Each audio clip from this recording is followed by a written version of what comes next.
गोरा आरंभ करिबा। आज्ञा आज्ञा मामू आसनांदी कि ନା ଆସିନାହାନ୍ତି କାରଣ ନେଟ୍ ପ୍ରୋବ୍ଲେମ ବୋଲି ମେସେଜ କରିଛନ୍ତି। କରିଛନ୍ତି ଓହୋ ତାହେଲେ କଣ କରିବା ତମେ ଆଲୋଚନା ସବୁ କରିବ ନା କଣ ନାଇଁ କରିବାନି? ମାମା ଆସିଗଲେ। ହଁ ଏ ରାଧେ ରାଧେ ନେଟୱାର୍କ ପ୍ରୋବ୍ଲେମ ରହୁଛି ଟିକେ ତେଣୁ ଡେରି ହଉଛି। ଆରମ୍ଭ ଆଜ୍ଞା କର। ହଁ ଆଜ୍ଞା ମୁଁ ବହୁତ ସମୟରୁ ଚେଷ୍ଟା କରୁଛି ନେଟୱାର୍କ ସିଏ ପରମିସନ ଦଉନଥିଲା। ଜୟ ଜୟ ହଉ ଆରମ୍ଭ କର। ଶ୍ରୀରାମ। ସମସ୍ତ ଶ୍ରୋତୃବୃନ୍ଦଙ୍କୁ ଶ୍ରୀ ଚରଣ କମଳରେ ପ୍ରଣମାଞ୍ଜଳି ବିଜ୍ଞାପନ ପୂର୍ବକ ପରମ ପୂଜ୍ୟ ଶ୍ରୀ ଆଚାର୍ଯ୍ୟ ପାଦଙ୍କ ଶ୍ରୀ ଚରଣ କମଳରେ ପ୍ରଣମାଞ୍ଜଳି ଜ୍ଞାପନ କରୁଛି। ଅଦ୍ୟ ଗୀତା ତଥା ସାରକୁ ଉପସ୍ଥାପନ କରିବା ପାଇଁ ଆୟୁଷ୍ମତୀ ମାଧି ମନ୍ଦିରଙ୍କୁ ଅନୁରୋଧ କରୁଛି। ଆୟୁଷ୍ମତୀ ମାଧି। बर्हापीडा नटबरवपुः कर्णयोः कर्णिकारं बिभ्रद्वासः कनककपिशं वैजयन्तीं च मालान् रन्ध्रान् वेणोरधरसुधया पूरयन् गोपवृन्दै हृवृन्दारण्यं स्वपदरमणं प्राविशद्गीतकीर्तिः ବୃଷଭାନୁନନ୍ଦିନୀ ଶ୍ରୀ ରାଧାରାଣୀଙ୍କ ଶ୍ରୀ ଚରଣ କମଳରେ ପ୍ରଣତି ଜ୍ଞାପନ ପୂର୍ବକ ସମସ୍ତ ଗୀତାରସ ପିପାସୁ ଓ ମହନୀୟ ସୁଧୀ ମୋର ଆଭମ ପ୍ରାଣାମ। ପରମ ଭାଗବତ ବୈଷ୍ଣବ ଶିରୋମଣି ଶ୍ରୀ ଚକ୍ରବର୍ତ୍ତୀ ପାଦଙ୍କ ଶ୍ରୀ ଚରଣ କମଲେଷୁ ଅନନ୍ତ କୋଟି ଦଣ୍ଡବତ ପ୍ରଣାମ ପୂର୍ବକ ପ୍ରାତଃକାଳୀନ ଭଗବତ ଗୀତା ସତ୍ରର ପ୍ରାଣ ସ୍ୱରୂପ ଆଧାରଭୂତ ଶ୍ରୀ ଆଚାର୍ଯ୍ୟ ପଦଙ୍କ ଚରଣ କମଳରେ ଦଣ୍ଡବତ ପ୍ରଣାମ। ପୂର୍ବତନ ଗୀତା ସତ୍ରର ବିଷୟକୁ ଆଧାର କରି ମୁଁ ସାରାଂଶ ନିବେଦନ କରିବାକୁ ଉଦ୍ୟତ ହେଉଛି। नहि कश्चित् क्षणमपि जातु तिष्ठत्य कर्मकृत् कार्यते ह्यवसः कर्म सर्वः प्रकृतिजैर्गुणैः। ଏହା ନିଃସନ୍ଦେହ ଯେ କୌଣସି ମନୁଷ୍ୟ କୌଣସି ସମୟରେ କ୍ଷଣେ ସୁଦ୍ଧା କର୍ମ ନ କରି ରହିପାରିବ ନାହିଁ।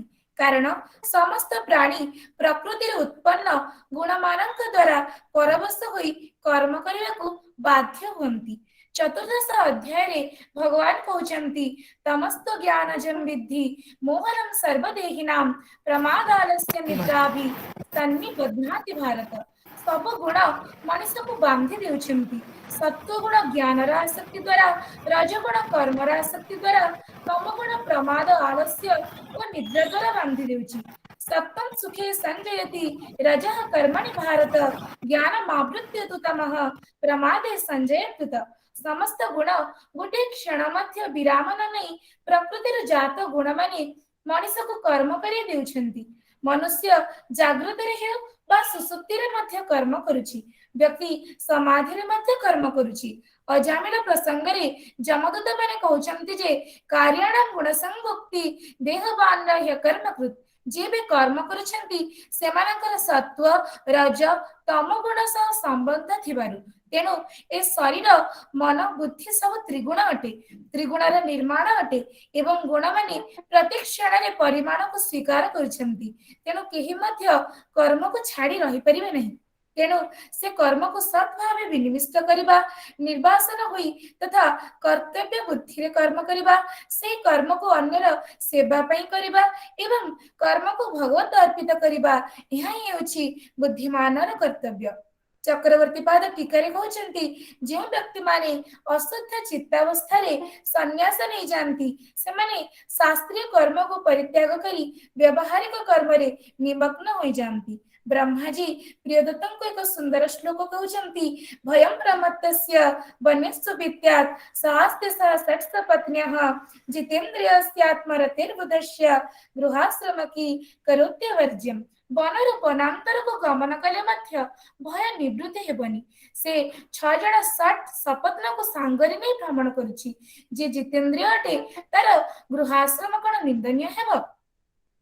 कर्मेन्द्रियाणि संयम्य यस्ते मनसा स्मरन् इन्द्रियार्थान् विमूढात्मा मिथ्याचारः स उच्यते। जो मूढ़बुद्धि मनुष्य समस्त इंद्रियों को बलपूर्वक उपरु उपरु रुद्ध कर दे मन द्वारा से इंद्रिय मानकर विषय को चिंतन करथे से मिथ्याचारी अर्थात दंभी बोली कथित हुए।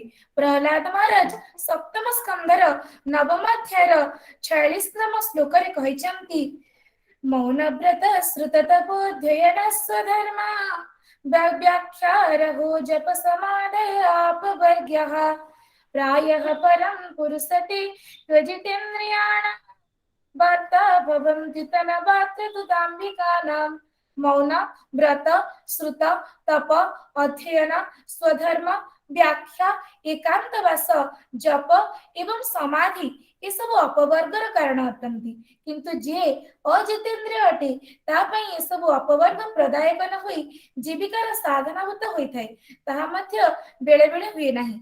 विगत कथा सत्रे पूज्य श्री गुरुदेवंक श्री मुखरु एहिपरि दिव्य गीता कथामृत को पान करी आमे समस्ते कृतार्थ और धन्याति धन्य होइथिलु। आज मध्य जन्म जन्मांतरर परम पुण्य पुंजर फलस्वरूप एहि गीतामृत सत्रं को पूज्य आचार्यଙ୍କ द्वारा आगे नेबा पुनः आचार्य चरणं को गीता कथामृत उपस्थापन करबाकू निवेदन करूछि। जय जय श्री राधे श्याम। श्री गुरुदेव भगवान की जय।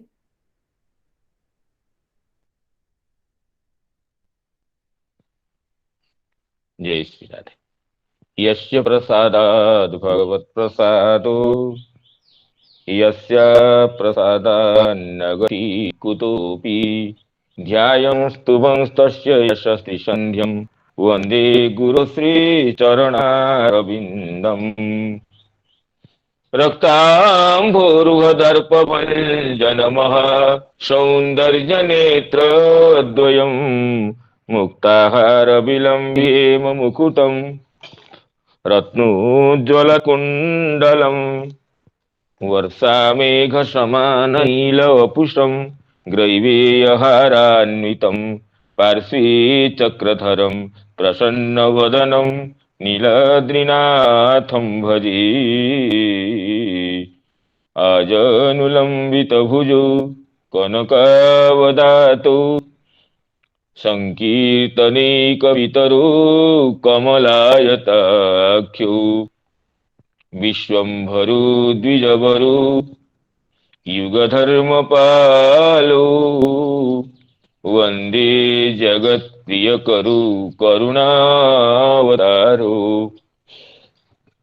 पार्थाय प्रतिबोधितां भगवता नारायणेन स्वयं व्यासेन ग्रथितं पुराणमुनिना मध्ये महाभारतम् अद्वैतामृतवर्षिणीं भगवती मष्टादशाध्यायिनी मम्बत्वामनुसन्दधामि भगवद्गीते भवद्वेषिणीं राधाकरावचितपल्लववल्लरीके राधापदाङ्कविलसन्मधुरस्थलीके राधा यशो मुखरमत्तखगावलीके राधा विहार विपिने रमतां मनो मे वाञ्छाकल्पतरुभ्यश्च कृपा सिन्धुभ्येव च पतितानां पावनेभ्यो वैष्णवेभ्यो नमो नमः वैष्णवेभ्यो नमो नमः।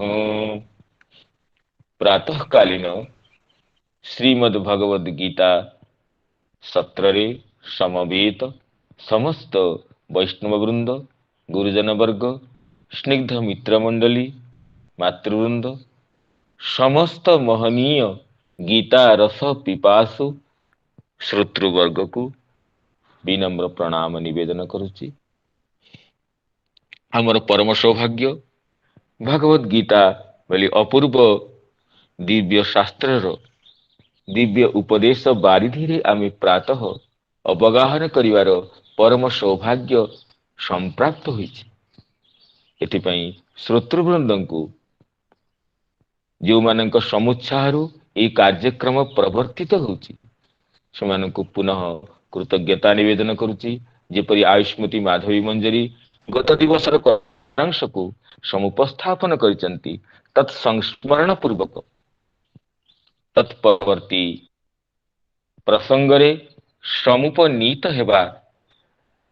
समुपनीत हेबा पई प्रयास करिबा भगवान अर्जुन को कहउचंती जे अर्जुन को जहा प्रश्न थिला तदेकं वद निश्चित्य येन श्रेयो माप्नुयाम मु ज्ञान और कर्म भितर कौन करी हे अच्युत हे भगवान यदि कर्मठु ज्ञान अधिका श्रेयस्कर अटे प्रशंसनीय अटे मते कहीं भयंकर ए युद्ध रूप कर्म रे नियुक्त करुच मते समाधान करी गोटिए श्रेयर पंथा को निश्चित भाव कह जहा मु करी ए अर्जुनकर प्रश्नर उत्तर रे भगवान यह कहले जे लोकेस्मिन् द्विविधा निष्ठा पुरा प्रोक्ता मया नघ ज्ञान योगेन सांख्यानाम कर्म योगेन योगिनाम ए लोकरे दुई प्रकार निष्ठा को प्रतिपादन करिछि यणे व्यक्ति कर्म और ज्ञान उभयर से अधिकारी नहीं से ज्ञान योगी पई ज्ञान योग और कर्म योग पई कर्म योग तो वस्तुतः आम टीकार अध्ययन यह बुझिले जे ज्ञान योगर पूर्व अवस्था होची कर्म योग अशुद्ध चित्त व्यक्तिर जेतोले पर्यंत विभिन्न वासना विभिन्न अभिलाषा हृदय रे अछि काम क्रोध लोभ मोहादि द्वारा हृदय परिलिप्त होईची सेही पर्यंत हृदय रे आत्मानात्म विवेक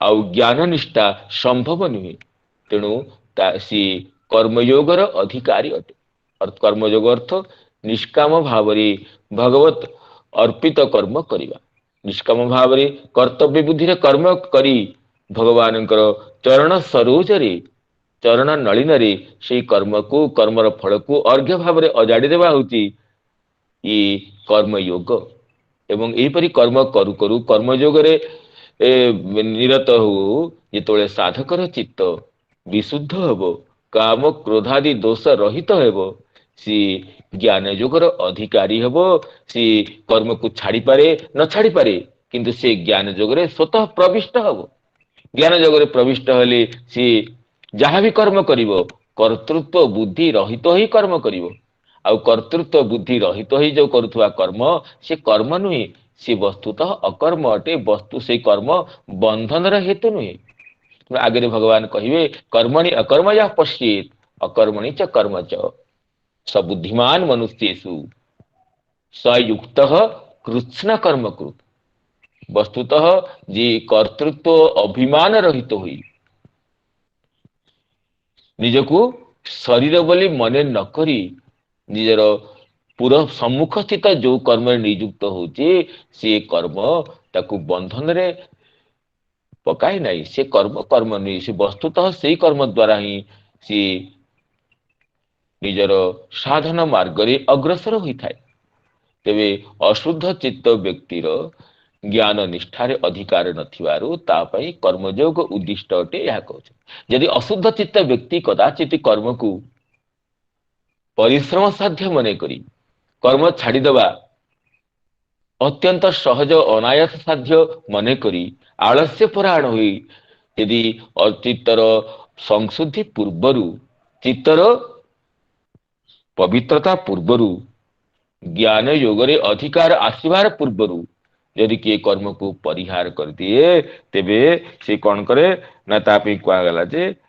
मिथ्याचार अटे अर्थात भीतरे गोटे भाव एवं बाहर गोटे आचरण करिवार नाही मिथ्या आचार मिथ्या आचरती जह सह मिथ्याचार भगवान कहले जे कौनसी व्यक्ति गोटे क्षण मध्य कौनसी समय रे मध्य केतुबेले मध्य कर्म न करिकी रही पारेनी आमे साधारणतः लोकरे बुझू आमे कर्मेंद्रिय जो कर्म करूचु ताहा ही कर्म अटे पादरे चलिबा हाथ रे विभिन्न कार्य करिबा जो इत्यादि उत्क्षेपण अपक्षेपण आकुंचन प्रसारण इत्यादि जो सब कर्म आमे कर्मेंद्रिय जो करूचे ताको आमे कर्म बोली भाबू किंतु भगवत गीता दृष्टि रे एठी शरीर द्वारा वाणी द्वारा मन द्वारा सबुथिर कर्म हुई शरीर वांग मनो भी यत्कर्म प्रारभते नर न्याज्यम वा विपरीतम वा पंचैते तस्य हेतव एपरि श्लोक भगवान अष्टादश अध्याय कहिवे अर्थात शरीर द्वारा वाणी द्वारा मन द्वारा व्यक्ति जो कर्म करिवो तार एई पांचटी होची हेतु। तेणु शरीर द्वारा कर्म हुए, वाणी रे मध्य कर्म होची एवं मन रे मध्य कर्म होची एवं मन रे जो कर्म होची तार ही प्रामुख्य अछि। मन ही जेहेतु शरीर रे मन प्रधान अटे, मनोमय आमर शरीर अटे, लिंग शरीर मन र प्रामुख्य रे गठित और जो सप्तदशा अवयव लिंग शरीर एथिरे मन होची प्रमुख। मन प्रधान लिंग शरीर रे मन द्वारा ही कर्म होता है। एपर देखियो गले आमे जो कर्म बाहर भी करूचे, बाह्येन्द्रिय रे करूचे, एथिरे भी मन समाविष्ट अछि। मन को छाड़िकरी केवल इंद्रिय द्वारा कर्म संभव नुहे। तेणु मन संयुक्त इंद्रिय द्वारा कर्म होता है। तेणु यदि इंद्रिय कर्म न करे तेबे खाली मन मध्य कर्म करि चले। मन शब्द स्पर्श रूप रस गंध सहित निजर संपर्क स्थापित करिपारे, विषय को स्मरण करिपारे। ये जो स्मरण कदापि व्याहत हुएनि। तो नहि कश्चित् क्षणमपि जातु तिष्ठत्यकर्म कृत कार्यते ह्यवशः कर्म सर्वः प्रकृतिजेर गुणै। प्रकृति सर्वोत्पन्न गुण द्वारा समस्ते अवश्य भाव कर्म कृत होचंती। कर्म प्रकृति जात गुण माने समस्त को कर्म करेई नौचंती, करौचंती। अर्थात गुण माने कर्म करौचंती। गुण मानक द्वारा पराधीन होई, परतंत्र होई व्यक्ति कर्म करि चालुची। तेणु एहीपरि अवस्था से कर्म छाड़िब केमिति? जदि सी प्रकृतिर अधीनतारू गुणत्रयर अधीनतार ऊपर को जाई परिबो तेबे सी सिना कर्म छाड़िबार चिंता करिपारे। अन्यथा ता भगवान कहले जे कर्मेन्द्रियाणि संयम्य यस्ते मनसा स्मरण। कर्मेन्द्रिय को संयम करी जे कौन करुची ना मन द्वारा कर्म विषय को स्मरण करुची। पूर्वानुभूत विषय को शब्द स्पर्श रूप रस गंधात्मक विषय को स्मरण करके रहुची। मनसा स्मरण जह आस्ते नाम तिष्ठति उपविशति सह कौन ना किंग स्मरण स्मरति इंद्रियार्थान। इंद्रियस्य अर्थान नाम इंद्रियर विषय कौन? शब्द स्पर्श रूप रस गंध होची ये इंद्रिय मानकर संयोगर विषय। चक्षु रूप को स्वीकार करुची, चक्षुर विषय है अर्थ है रूप, कर्णर अर्थ शब्द, त्वगिंद्रियर अर्थ है विषय है स्पर्श, घ्राणेन्द्रियर विषय होची गंध एवं ये रसनेन्द्रियर विषय होची रस। तेणु ये सब विषय को इंद्रियार्थान इंद्रियस्य विषयान स्मरण जो आस्ते सह मिथ्याचार उच्यते। तेणु ये कर्मेंद्रिय को हाथ पाद इत्यादि कर्मेंद्रिय को बंद कर देले, किंतु आमे चक्षु कर्ण नासिका इत्यादि ज्ञानेन्द्रिय को तो बंद कर पारिबा। कर्मेंद्रिय को हम बाहर बंद कर दे पारिबा, किंतु ज्ञानेन्द्रिय तो आमर अनिच्छा रे मध्य कर्म करि चलिबो। तेणु ताकू यदि बंद न करछे तेबे से मिथ्याचार अटे। तेणु संयम्य कर्मेन्द्रियाणि संयम्य अर्थ बलपूर्वक नियमित नियत करिकरी इंद्रिय को जार इंद्रिय बसरे नाहंती बलपूर्वक कर्मेन्द्रिय को बस करिकी संयम्य अर्थात हठेन वशीकृत्य। सुन ये जे व्यक्ति सदसद विवेक रहित बाहर इंद्रियर क्रिया को तो हठपूर्वक बंद करदेव, किंतु से इंद्रिय जो इंद्रिय क्रिया को बंद करदेला से इंद्रिय द्वारा कर्मेंद्रिय हो ज्ञानेन्द्रिय हो चक्षु में रूप देखिबिनी चक्षु को बंद करदेली, किंतु अंतश्चक्षुरे से तो रूप को स्मरण करिवो। पूर्व चक्षु पूर्वर जो रूप को अनुभव करिछि से रूप को स्मरण करिवो। शब्द कर्ण मु शब्द ग्रहण करिबिनी, कर्ण को बंद करदेली, बंद कोठरी रे बसिली, किंतु पूर्वर जो शब्द को शुणिथिली मते सम्मान देई हो अपमान देई हो यदि किए किसी शब्द को प्रयोग करथिला से शब्द तो बारंबार मोर हृदय तंत्री रे समुद्घोषित होथुबो, ताको चिंतन करथिबी एवं ता द्वारा मु राग द्वेषर वशीभूत होथिबी। एहीपरि समस्त विषय बाह्य विषय सिना इंद्रिय को आम नियंत्रित करदबा, किंतु जो आमर ज्ञानेन्द्रिय आउ तत्संयुक्त मन याकू नियंत्रण करने आमर हाथ में नहीं। अशुद्ध चित्त व्यक्ति इंद्रिय को नियंत्रण करि परिबनि। तेणु भगवान चित्तप्रज्ञर स्वरूप विषय कहते जे जेमिति कि कूर्म समस्त इंद्रिय मानंकु निजर पृष्ठ देश लुकायित कर दिए, सेमिति जे इंद्रिय मानंकु विषयठु निवृत्त कराई थाए से चित्तप्रज्ञ अटे। यदा संहरते चायम कूर्मोंगानिव सर्वशः इंद्रियाणि इंद्रियार्थेभ्यः तस्य प्रज्ञा प्रतिष्ठिता। इंद्रिय मानंकु इंद्रियर अर्थरु शब्द स्पर्श रूप रस गंधरु जे परावृत्त करि नेछि फेरे नेछि से होछि तार प्रज्ञा प्रतिष्ठित होइछि, ताकू स्थित प्रज्ञा बोली पूछ। किंतु ए अवस्था न आसिया पूर्वरु तो कथमपि आमे विषय कर्म को छाड़ी परिबानी, विषय संबंध को परिहार करि परिबानी। बाह्य परिहार कले मध्य मन द्वारा विषय स्मरण अवश्य नियत अटे।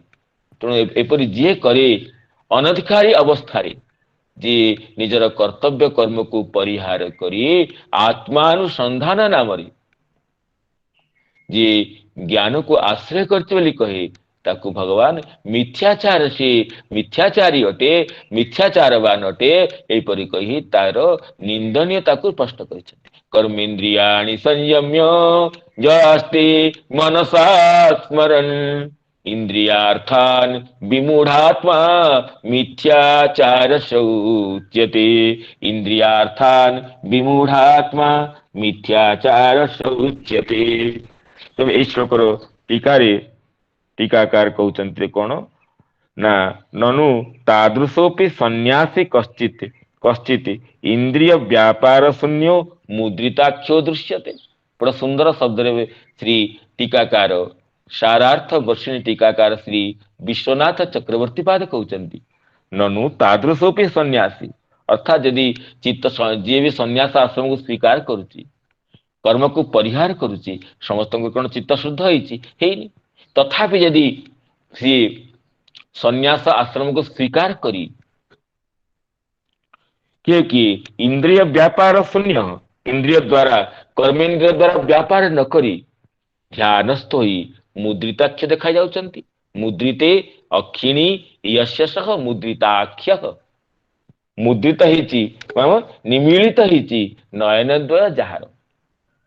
तेणु से कई सन्यासी कर्म परिहार करी कर्म परिहार अधिकार नथिले मध्य कर्म को परिहार करी मुद्रिताक्ष देखा जाउचंती ना तत्र आह।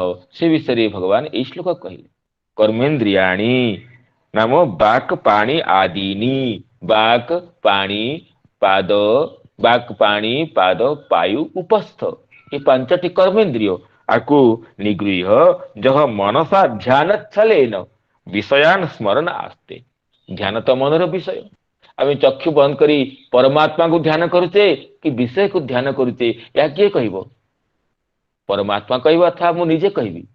मु चक्षु मुद्रित करी ये आसन रे बसी मु ध्यान करुची, ध्यान करू करू परमात्मा स्वरूप आसुची ना शब्द पूर्वानुभूत शब्द स्पर्श रूप रस गंध ये विषय को स्मरण करुची।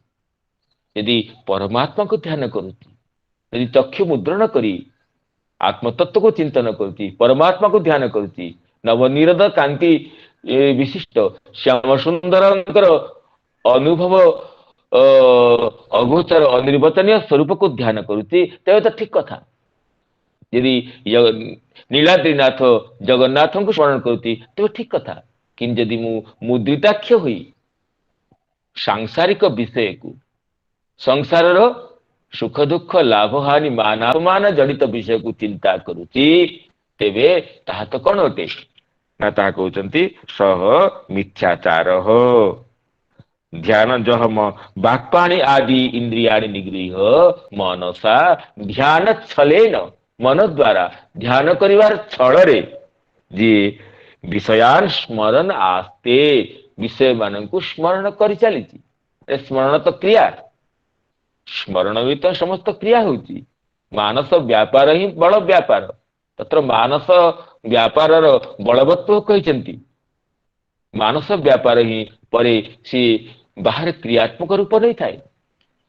तेणु जदि बाहर क्रिया को निवृत्त क्रिया निवृत्त होई मध्य जी मुद्रिताक्ष होई मध्य निमिलिता नयन होई मध्य जी अंतर रे विषय को सांसारिक विषय को संसार सुख दुख को लाभ हानि को मान अपमान को पूर्वानुभूत शब्द स्पर्श रूप रस गंध को स्मरण करी चली ताकू मिथ्याचार बोली भगवान कहले।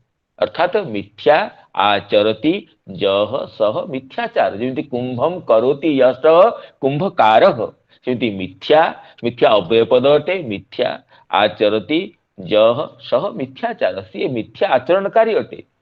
अंतर तार आचरण अंतर कारण अंतःकरण आचरण ही वास्तव आचरण अंतःकरण जो आचरण जो अंतःकरण आचरण आमर बाहर क्रिया प्रतिफलित होता है ताहा ही सदाचार किंतु आमर बाहर क्रिया गोटे अत्यंत साधु पुरुषर आचरण आम देखा किंतु अंतःकरण यदि आमर असाधुता रे भराई थी ताना तो मिथ्याचार से व्यक्ति ही मिथ्याचार। तेणु भगवान कहले यह निंदनीय अटे एपरि करणीय नुहे। कर्मेन्द्रियाणि संयम्य जो आस्ते मनसा स्मरन् इंद्रियार्थान विमूढ़ात्मा मिथ्याचार उच्यते। ऐसे विमूढ़ात्मा अटे मिथ्याचार उच्यते। एटी टीकाकार मिथ्याचार शब्दर आउ गोटे प्रतिशब्द दौचंती दाम्भिक दंभेन प्रवृत्त दाम्भिक दंभ अर्थ निजकू धार्मिक बोली प्रतिपादन करिवा निजकू सज्जन बोली प्रतिपादन करिवा निजकू साधु बोली जणेइबा जोटा आमे नहु तार विपरीत बोली जगत रे प्रतिपादन करिवा। मु असाधु अथच साधु बोली प्रतिपादन करिवि मु असज्जन किंतु सज्जन बोली निजर क्रिया रे जणेइबि मु अत्यंत कामी किंतु निष्काम बोली जणेइबि। ये होची दाम्भिकतार स्वभाव ताकू दाम्भिक बोली कहा जाए दंभी बोली कहा जाए। तेणु मिथ्याचार शब्दर प्रतिशब्द दौचन टीकाकार दाम्भिक। तेणु अर्थात ये दाम्भिकर आचरण करने उचित। तो कौन करा यदि आमर मन संयत होना तो ये कौन करवा या प्रश्न रे ता परवर्ती वचन को आम अनुध्यान करवा। मु निवेदन करुच्ची आमर श्रोतृमंडली परवर्ती श्लोक द्वय को द्वितीय तृतीय अध्याय सप्तम अष्टम दुई श्लोक को उच्चारण करंतु जहा द्वारा आमर गीतार्थ रे अवगाहन करिवार आनंद समधिकता को प्राप्त हब। राधे राधे। जस्तु इंद्रियाणि मन राधे राधे। यस्त्विन्द्रियाणि मनसा नियम्या लभतेऽर्जुन कर्मेन्द्रियैः कर्मयोगमसक्तः स विशिष्यते। नियतं कुरु कर्म त्वं कर्मज्यायो ह्यकर्मणः शरीर यात्रापि च ते न प्रसिद्ध्येद कर्मणः शरीर यात्रापि च ते न प्रसिद्ध्येद कर्मणः। राधे राधे। जय हाँ श्री राधे। शोभनम शोभनम। हाँ आउ के हाँ उच्चारण करो। यस्त्वेन्द्रियाणि मनसा नियम्यारभतेऽर्जुन कर्मेन्द्रियैः कर्मयोग मसक्तः स विशिष्यते। नियतं कुरु कर्म त्वं कर्मज्यायो ह्यकर्मणः शरीरयात्रापि च ते न प्रसिद्ध्येद कर्मणः। प्रणाम।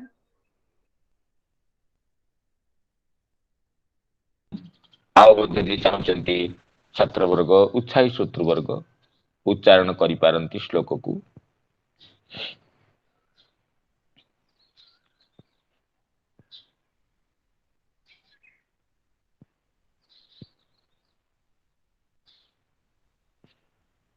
ओम नमो ठीक नारायण। है प्रणाम। नमो नारायण प्रणाम।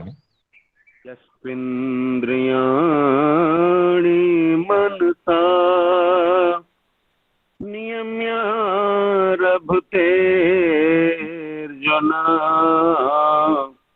कर्मेन्द्रियैः कर्मयोग मसक्तः स विशिष्यते नियतं कुरु कर्म त्वं कर्म ज्यायो ह्यकर्मणः शरीरयात्रापि च तेन प्रसिद्धेदा कर्मणः। जय सिया राम। प्रणाम। धन्यवाद। बहु शोभनम।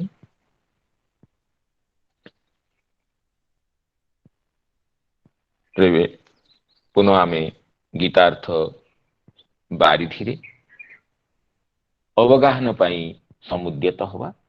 भगवान कहते यस्तु इंद्रियाणि नियम्य, यह तू शब्द अर्थ पूर्वठु भिन्न क्रम पाई तू शब्द पूर्व जहाँ कहला जस्तु इंद्रियाणि मनसा पूर्व जहाँ कहला कर्मेन्द्रियाणि संयम्य, जे कर्मेन्द्रिय मात्र संयम करिछि किंतु मनरे विषय को चिंतन करुछि या तद व्यतिरिक्त तू माने एक एपरि न करी जी तू शब्द भिन्न क्रमार्थ भिन्न क्रम पाई कौन ना जे अशुद्ध अंतःकरण थिबारु जे निजर अधिकार राहित्य को बुझी पारी मोर संन्यास नेबार कर्म परिहार करिवार समय अधिकार आसी नाही बुझी करी जे कौन ना इंद्रियाणी नाम ज्ञानेन्द्रिय मानकु आउ मन को नियत करिकरी नियम नियमित अर्थ संयत करिकरी तेणु मनसा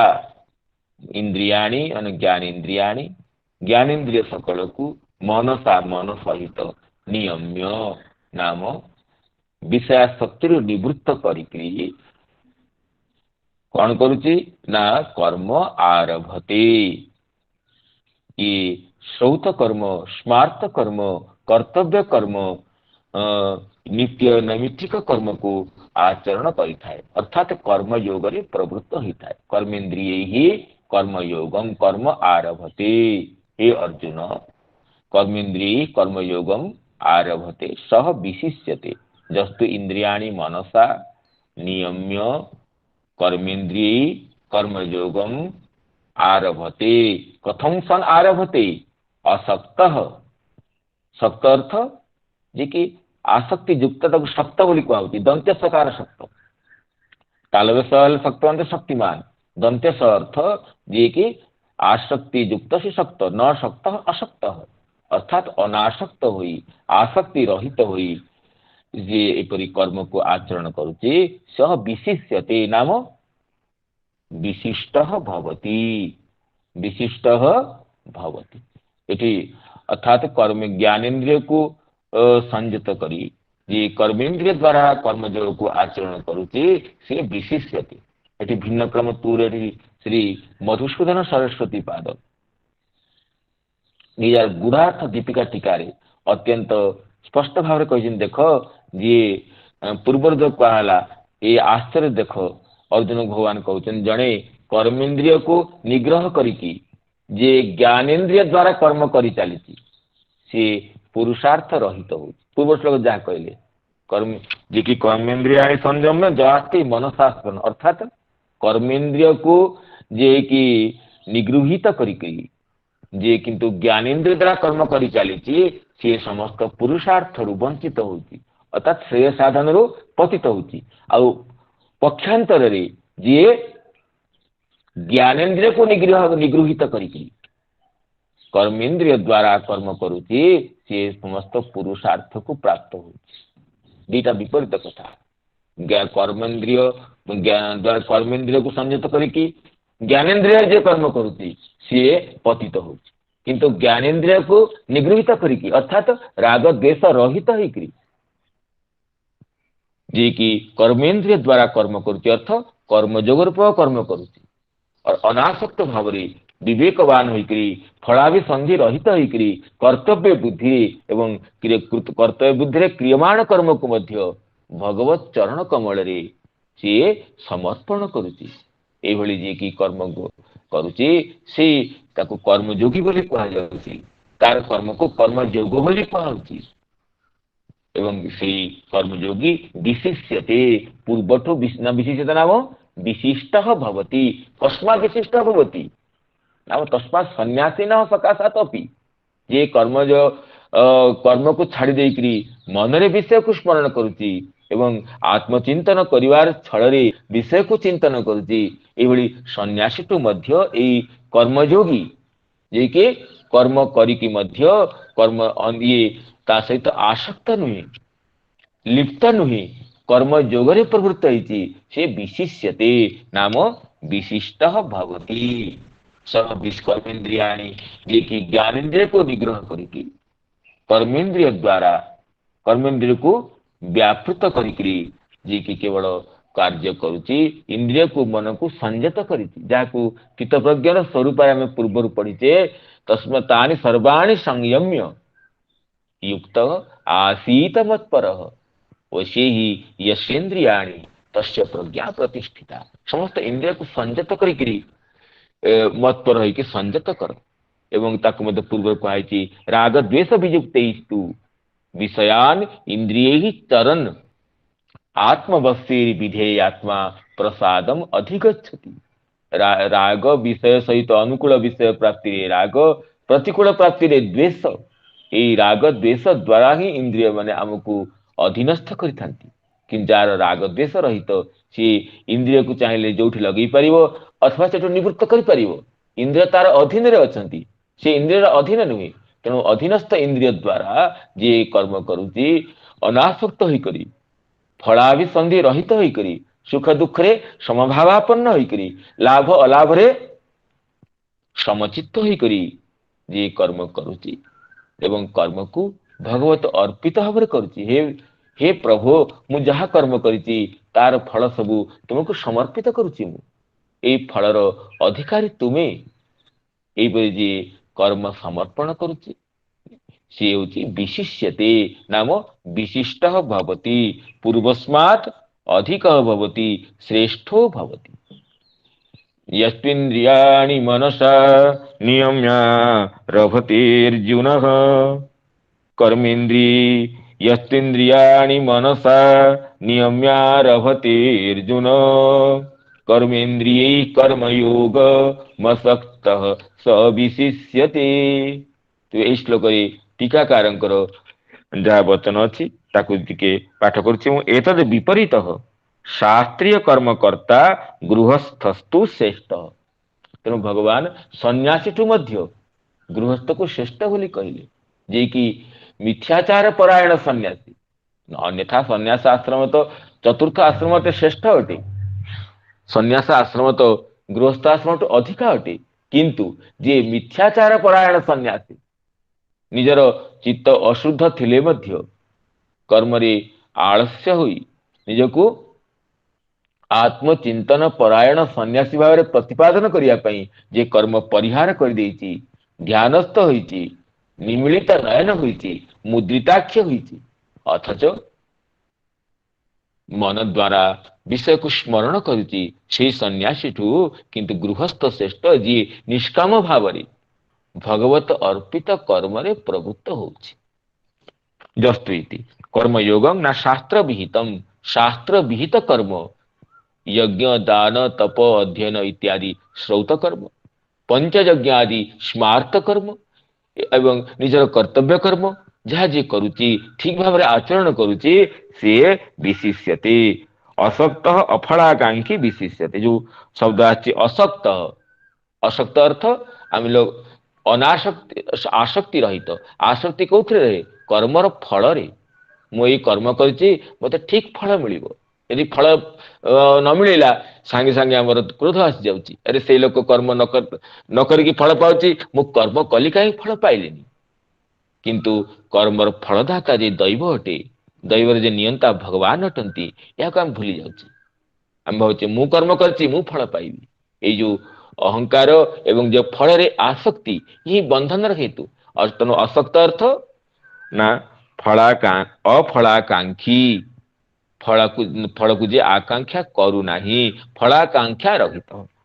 ए श्लोक टीकारे श्री रामानुजाचार्य जहाँ कहिचंती से वचन को चक्रवर्ती पाद उल्लेख करुचंती। असंभावित प्रमादत्वेन ज्ञान निष्ठादपि पुरुषाद विशिष्ट। जो विशिष्यते जो कहले ताकू कहीं विशिष्यते ना असंभावित प्रमादत्वेन यदि अधिकार आसीबा पूर्व जने सन्यास को सन्यास स्वीकार करिछि कर्म त्याग कर देछि सेठी प्रमादर अधिका संभावना अछि।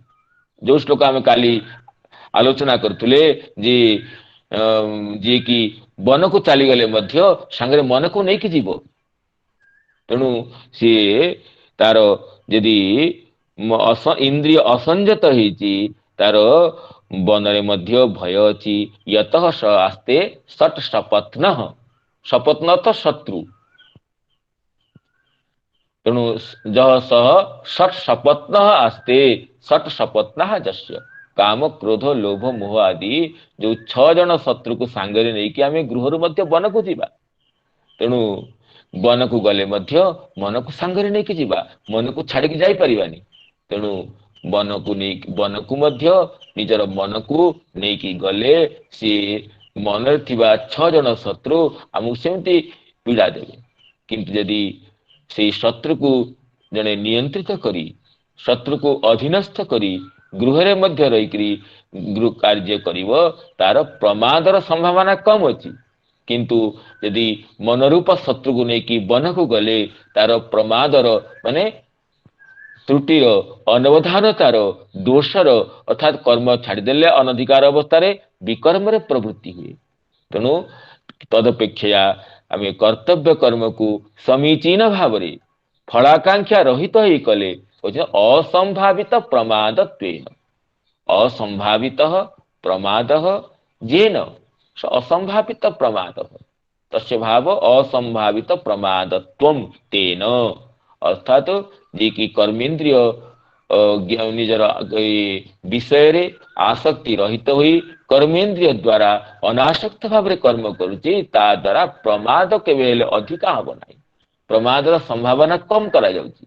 असंभावित प्रमादत्वेन ज्ञान निष्ठादपि पुरुषाद विशिष्ट जहाँ भगवान कहले लोकेस्मिन् द्विविधा निष्ठा पुरा प्रोक्ता मया नघ ज्ञान योगेन सांख्यानाम कर्म योगेन योगिनाम। तेणु ज्ञान निष्ठा कर्म निष्ठा तेणु ज्ञान निष्ठाठू मध्य कर्म निष्ठा श्रेष्ठ अटे। यदि सी कर्मेंद्रिय द्वारा अनासक्त हुई फलाकांक्षा रहित हुई भगवत समर्पित हुई कर्मयोग को स्वीकार करिवो एई भली कर्मयोगी ज्ञान योगी मध्य श्रेष्ठ अटे। या कहले ये होची असंभावित प्रमादत्वेन ज्ञान निष्ठादपि पुरुषाद विशिष्ट। ज्ञान निष्ठा पुरुषठु मध्य ज्ञाने निष्ठा यस्य सह ज्ञान निष्ठ से ज्ञान निष्ठा पुरुषठु मध्य जे कर्मयो जे कि कर्मयोगी अटे जे कि जहाँ कहले जस्तु इंद्रियाणि मनसा नियम्य आरभते से कर्मयोगी श्रेष्ठ अटे। अतएव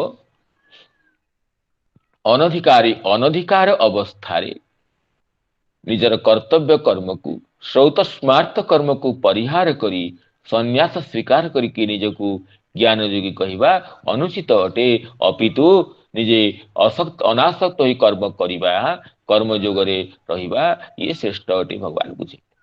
जस्तिन्द्रियाणि मनसा नियम्यारभतेर्जुन कर्मेन्द्रियैः कर्मयोग मसक्तः स विशिष्यते।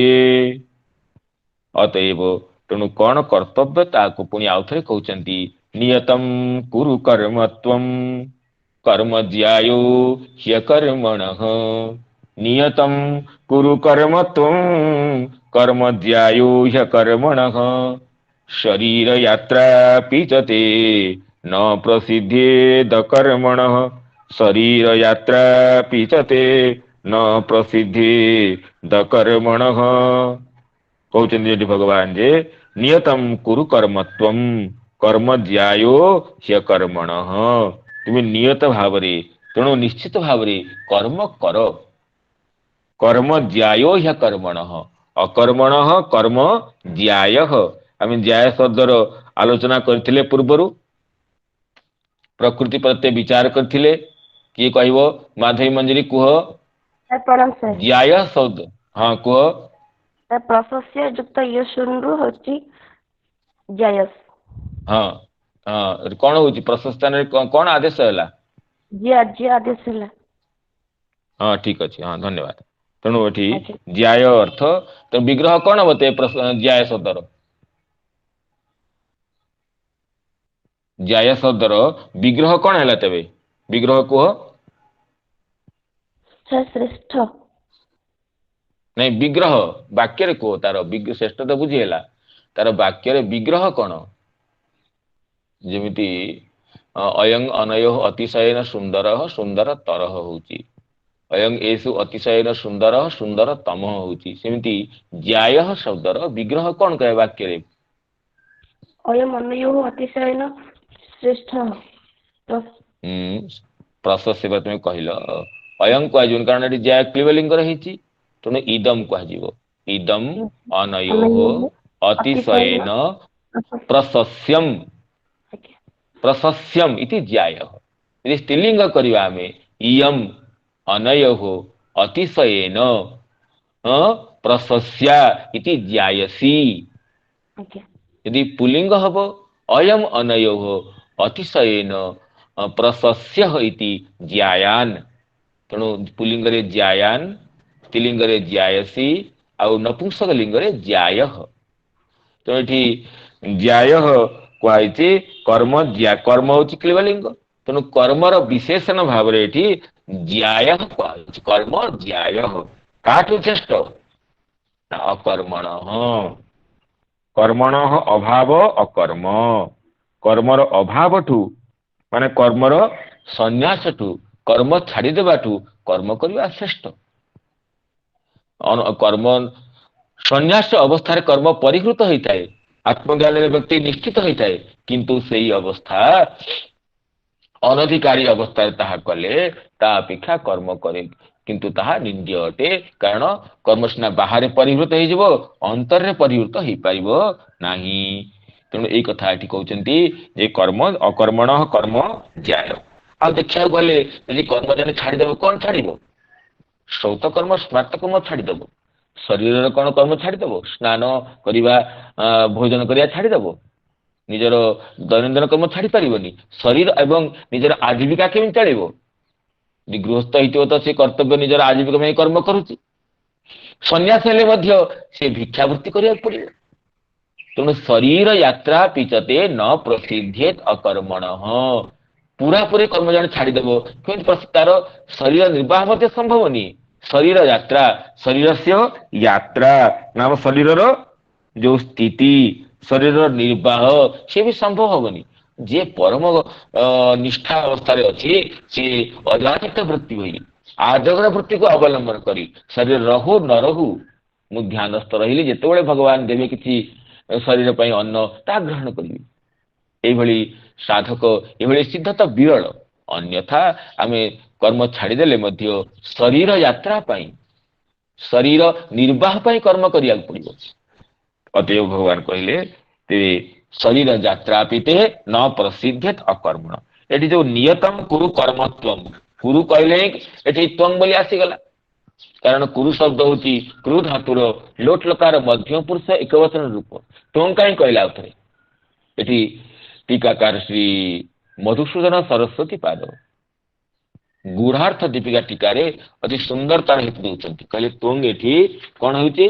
ना कुरु इति मध्यम पुरुष प्रयोगेण एव त्वमिति लब्धे त्वमिति पदम अर्थांतरे संक्रमितम एटी अर्थांतर संक्रमित ध्वनि बोली कहउचंती श्री मधुसूदन सरस्वती पाद तार उदाहरण दउचंती ये हमर श्लोक अछि ये कौन रामंकर श्लोक गोटे स्निग्ध श्यामल कांति लिप्त बियतो बिल्लत बलाका घना बाता सीकरीण पयोद सुहृदाम आकेका कठोर हृदय रामोस्मि सर्वम सही वैदेही तो कथम भविष्यति हा देवी धीरा भव। ये होचंती उत्तर रामचरित्र श्लोक। एथे कहउचंती जे श्री रघुनाथ नंदन कहउचंती रामोस्मि सर्वं सहे कामं संत दृढ़ कठोर हृदय रामोस्मि सर्वं सहे। वर्षा काल रे मेघमाला को लक्ष्य करी रघुनाथ जानकी को परिहार करिसंती। जानकी निर्वासन रे अछंती। रघुनाथ श्री वर्षा काल रे उदित मेघमाला को अवलोकन करी कहउचंती जे ए सब आसु किंतु मु तो सब सही जीवी रामोस्मि सर्वं सहे। तेणु सर्वं सहे कहले अहं सहे तो बुझी होउची। रामोस्मि सर्वं सहे कहले राम एठी राम पद कोन होउची अर्थांतर संक्रमित ध्वनि। अर्थात एठी राम शब्द कहउचन जे मु जे कि 14 वर्ष वनवास रे बीतेची जे कि राज सिंहासन को तुच्छ करी पादुका मध्य ग्रहण न करी कंटकित वनपथ रे गमन करजी। से तो कठोर हृदय अटे से सब सहन करजिवो। किंतु वैदेही तो कथम भविष्यति वैदेही किपरि सहन करिवे ए मोर अभाव को। तेणु रामोस्मि सर्वं सहे जेमिति राम पद अर्थांतर संक्रमित अर्थात रामंकर स्वतंत्रता को बुझौती। राम सब सहन करनेबो से कठोर हृदय अटे परम सुखमला जनक नंदिनी जानकी किपरि दुख को सहन करिवे सेठी जेमिति राम पद अर्थांतर संक्रमित अटे अर्थात विशिष्ट अर्थ को बुझौती। रामोस्मि सर्वं सहे अर्थ कठोर ए जो अत्यंत विलक्षण राम रामंकर सुख दुख सबको सहन करिवार सामर्थ्य अछि। एठी सेमिति कहउचंती कुरुति मध्यम पुरुष प्रयोगेण एव तुमिति लब्धे तुमिति पदम अर्थांतरे संक्रमितम। अर्थात कहउचंती जे त्वं कुरु अर्थात अन्य किसना करि परिबनी तुमे तो मोर प्रिय शिष्य हट तुमे अनघ हट तुमे कर्म करिवार अधिकारी हट।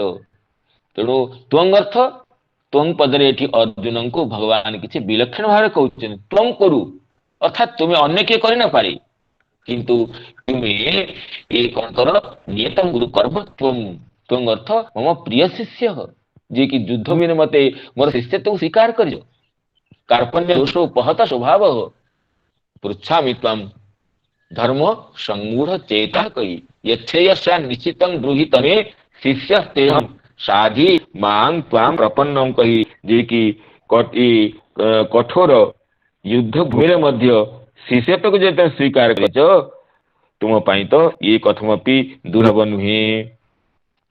तेणु तुमे नियतम कुरु कर्मत्वं कर्म ज्यायो कर्मण तुमे निश्चित भाव कर्म कर कारण कर्म होची ज्याय नाम अतिशयेन प्रशस्यम प्रशस्य तरंग प्रशंसनीय तम कर्म अधिका प्रशंसनीय अटे काटू अकर्मटू।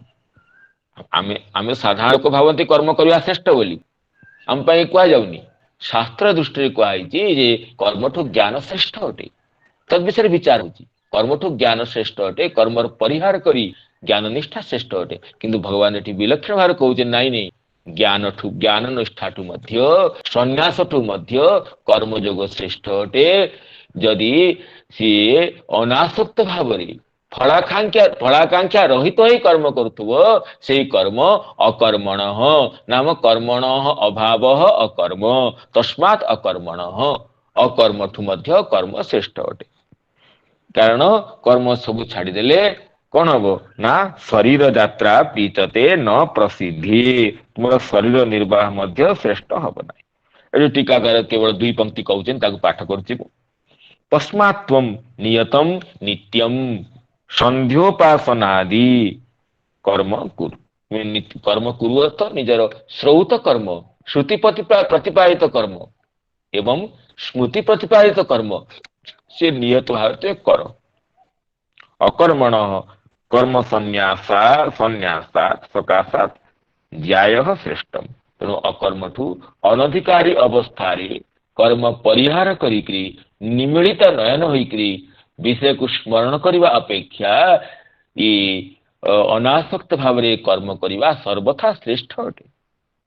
संन्यस्त सर्वकर्मण तब शरीर निर्वाहोपि न सिद्धित जे तुम समस्त कर्म छाड़ीदेव तेरे शरीर पाई मध्य कर्म छाड़िया पड़ो।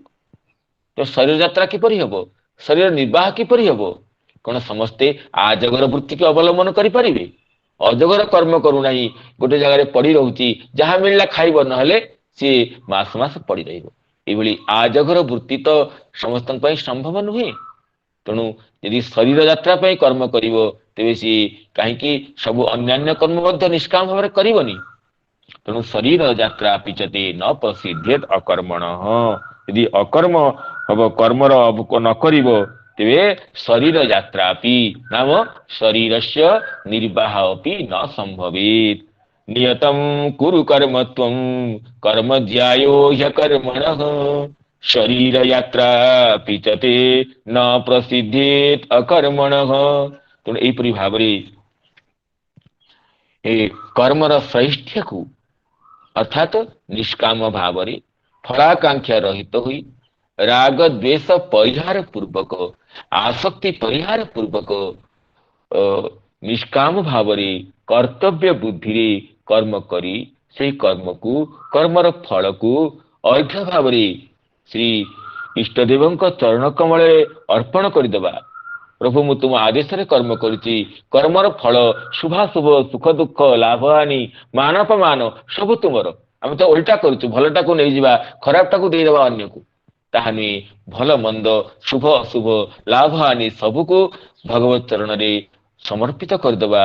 ये जो कर्मयोग निष्काम कर्मयोग ए प्रवृत्त होगाकू अर्जुन को भगवान उपदेश देइचंती एवं अर्जुन को माध्यम आम समस्त कहते।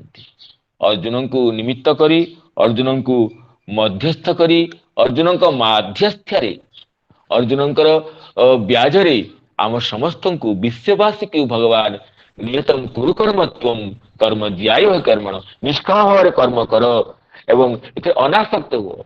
जड़े कर्म न करी फल पाउची मु कर्म न करी फल पाई ये प्रश्न नुहे। किए कौन करुच्ची ताहा साधक अनुध्याय नुहे। मु कर्म करी अनाकांक्षी भाव करी ठीक भाव करी निज कर्तव्य बुद्धि को यथेष्ट भल भाव करी अथच कर्मर फल रे आकांक्षा रखी ना। यही तुम कर्म कर एवं कर्म कले तुम्हें अवश्य भाव कर्म बंधन रु मुक्त हो। कर्म तुमको बंधन हेतु हम ना। यहीपरि भाव भगवान निजर उपदेश को यही श्लोकर अर्थ को आम बुझिले।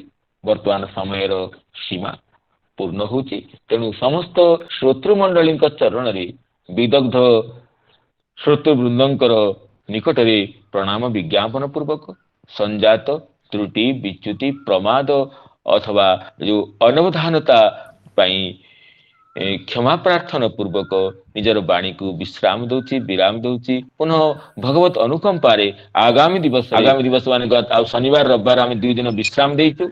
मन रखिए शत्रुवृंद आगामी शनिवार और रविवार 2 दिन विरति अच्छी कारण 2 दिन आम मनन करवा। खाली बहुत शुणीदेला हबनी शुणी विषय श्रवणर मनन नितांत आवश्यक। मनन बिना श्रवण व्यर्थ अटे। तेणु आत्मा बारे द्रष्टव्य श्रोतव्य मंतव्य कहुई।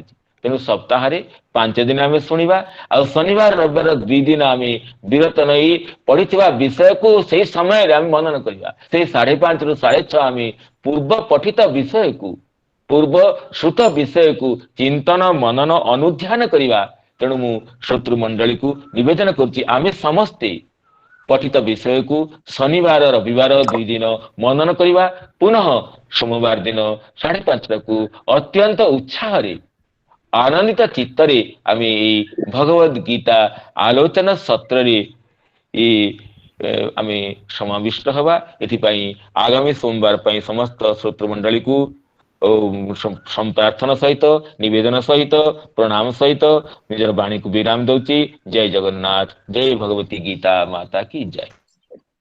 जय जगन्नाथ।